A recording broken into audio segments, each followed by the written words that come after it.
And I said, where the keys at, motherfucker?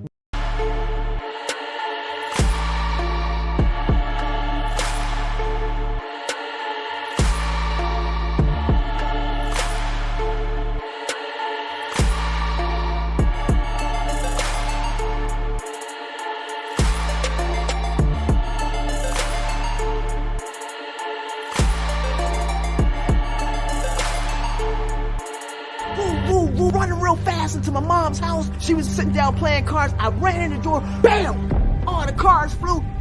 And that's when my mom said, girl, what the hell wrong with you? Busting in my door like a black superwoman. You done lost your mind. The whole school bus was in front of my whole pad. I couldn't believe it. But I felt safe.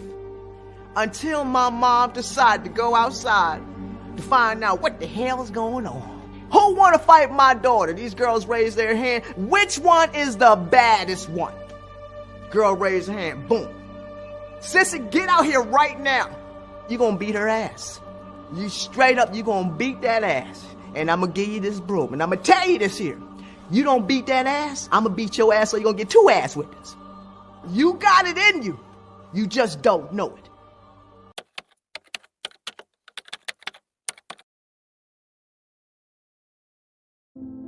My school experience in Chester was tough because I was bullied a lot. And my uncle, he was a martial art instructor. He said, listen, you can't continue to run all your life, freaking. He said, now this is what we're going to do. I want to introduce you to karate. I said, I don't want to fight. He said, it's not about fighting. What we're going to do is rebuild your self-confidence. Every Saturday, I would spar with my uncle for 1 hour. He would walk in, lock the door, and put the key down behind him. The goal was for me to get the key, unlock it, and walk out. But I had to get past him.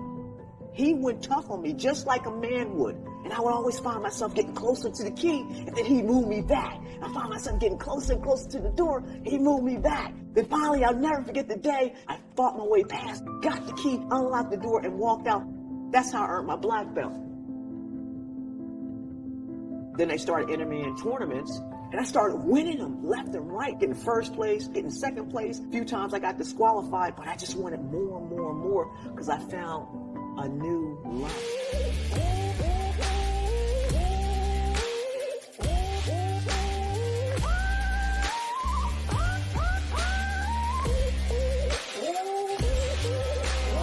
I'll never forget seeing Sensei Benny Urquidez. I saw him fighting on TV in Germany. He's one of the famous kickboxing world champions, and I was like, that's what I want to do. So I wrote his name down, his gym information, everything that I saw on TV, packed up everything. Then I went out there to California and went straight and knocked on Sensei Benny the Jet Urquidez's door. He had a whole stable of fighters, and they were champs. And here I am, don't even know how to kickbox, but I know karate. I'm in this combat training center, training with some of the best world champions on the planet, and I have the opportunity to be a part of their team. I was on cloud nine. I was like a sponge. I wanted to learn everything. Then they started getting me fights, one by one, getting me fights, and I was winning. And then the next thing I know,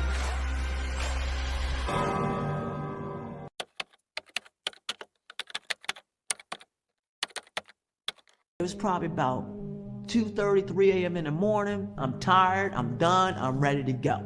And this gentleman was there. So dude was like, look, I'll take you home. So we're driving on down. I tell him, I'll make it right here in Coliseum. Suddenly he makes a left turn. And I'm like, this is not where I live. I live this way. He was like, look here, why don't you just give me a little, let me just stick it in. I said, no, man, I don't want you sticking it in. And I tried to bust out the door, but I couldn't because there was no knob. And I ran to the back of the van and tried to run out the back of the van. There was this big chain on it and a lock.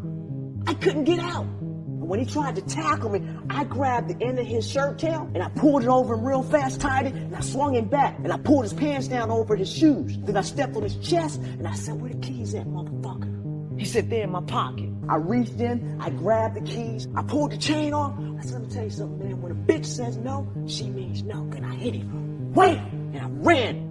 15 years later, here I am, retired, coming in from the gym, turn the TV on, and they got him right there. Major break in the search for a serial killer.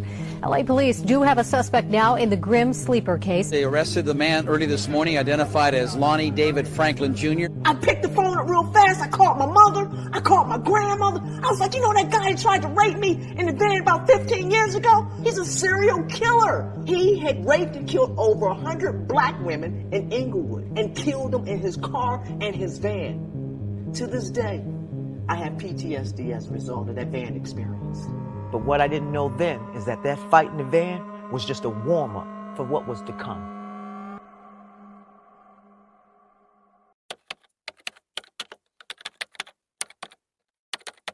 I was a master of some of the greatest martial arts in the world. I was like, yeah, sure, why not? Who am I fighting? The most dangerous woman in the world. The most dangerous woman in the world! Valerie Henry was her name. Her record was 27-2. At the time, I was actually talking to my mom on the phone. She said, listen, how the hell is she going to be the most dangerous woman in the world when I am? She said, you go out there and tell her that I said that you're the one that her mama warned her about. And when my mom said that, it sparked the fight in me. Press conference time come, they call us out. She says to me, I looked on the map and I couldn't find Chester. And I just said, listen, tonight you will find out where Chester is on the map. And I want you to know that I'm the one your mama warned you about. And I just stood there. Next thing you know, they're calling us. It's showtime. I knew it was the world championship fight, and I knew it was pay-per-view. But when I stepped into San Jose's arena, I saw over 10,000 people. I was blown away. Like, whoa, this is serious. Going to the ring, I'll never forget hearing people yell, that's the black girl who came here and get knocked out. And while they were saying that, I said a silent prayer to God. Tonight, Father, we are going to shock the world. So we fought. It was hard. I got cuts under my eyes, stitches. Third round, my legs was getting tired. And I said, oh God, you gotta help me. My legs are getting tired. And at that time, when I said it, I threw a kick, boom, came back out, bam, and hit her with an overhand right in the back of her head, knocked her out. And Valerie Hennin goes down. Two strong right hands by Frida Gibbs, and Hennin is not going to get up on. It is over. Frida Gibbs with a surprising knockout of Valerie Hennin. I was stunned. They said I won. I shocked the world. And I yelled it. I shocked the world. What was so beautiful about it is there's a picture of the day when I knocked her out, my hands up, and she's on the mat. And right there, the clock is 8:16. That's my mama's birthday. And at that time, I kind of teared up because that's when I realized that I had just did something really special. I am today, as it stands, the first black female combat pay-per-view world champion on the planet. Before Layla Ali, before Amanda Nunes, before Ann Wolfe, Cyborg, before any of them came. They stand on my shoulders. I was always put in there as a punching bag. But you know what? Out of all that hell, that negativity, that adversity, guess what? I came out on top. If I could say something to my bullies, what I would say is thank you.